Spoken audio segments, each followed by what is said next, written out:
Our political reporter, Karen Binney, joins us now from Parliament House.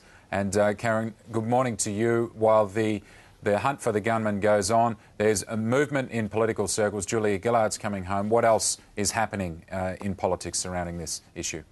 Well, good morning, Paul. That's right. The Prime Minister's cut short her trip to the Pacific Island Forum in the Cook Islands.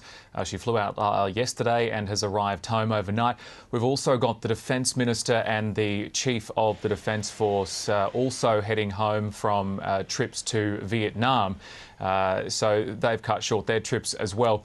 They'll be briefed today, no doubt, on the incidents overnight and the latest on the manhunt, and also the investigation into the chopper crash, which of course killed the two SAS soldiers. So we've got the insider attack, as we heard, the man in uniform, in an Afghan uniform, an Afghan soldier. It's been confirmed, shot dead the three Australians and wounded two others. From here, the Prime Minister will get briefings and no doubt will update the media and the country later on today if there are, in fact, any more updates and if the man is actually found. Now, Karen, in that discussion Karina had with Major Wojak before, trust was something that came up, and it's coming up in all conversations, this issue of trust between Australian forces and the men and women that they're trying to train.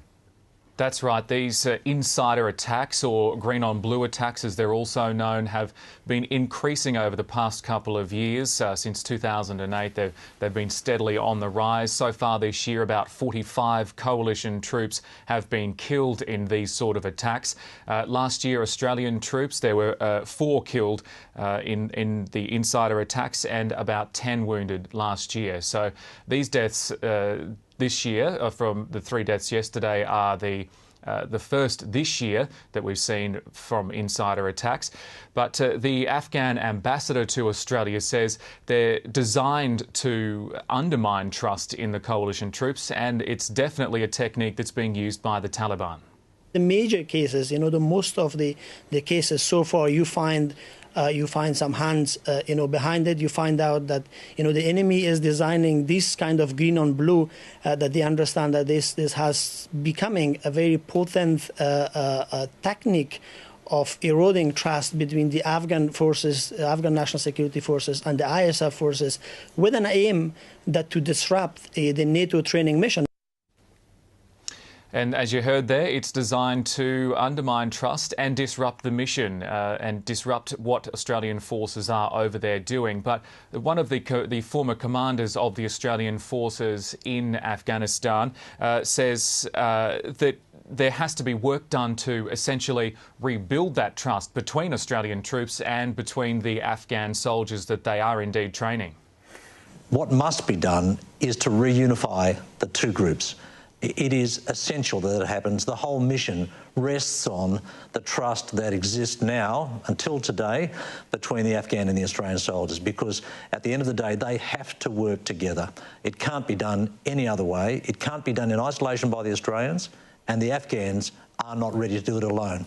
It must be a two-way activity. John Cantwell there on Late Line last night. Karen, just moving to the other big story yesterday and the search for more survivors in that asylum seeker boat that went missing off Java. What can you tell us? What's the latest? Well, overnight we heard news that 55 people have been rescued by the various rescue operations that are in the area. But of course, the air surveillance was called off overnight because it's essentially dark. But several ships did remain in the area overnight and continued to look. The latest we have is that no more survivors were found overnight. But as I said, there have been about 55 people plucked from the water. 3 have serious injuries and are being treated on HMAS Maitland. That search, though, will resume at first light this morning. We heard Jason Clare, the Home Affairs Minister, talk yesterday about the window of opportunity for rescuing people, 36 to 48 hours. We've now passed the 48-hour period. So even yesterday, the authorities were saying that they're the hope is fading, and they have grave fears for the people still in the water. But we have now passed that 48-hour period where it's increasingly less likely that survivors will be found in the water. But the search, in what form will it continue today? Well, the ships will remain in the area. The Indonesians had ships in the area last night. The merchant ships were also in the area.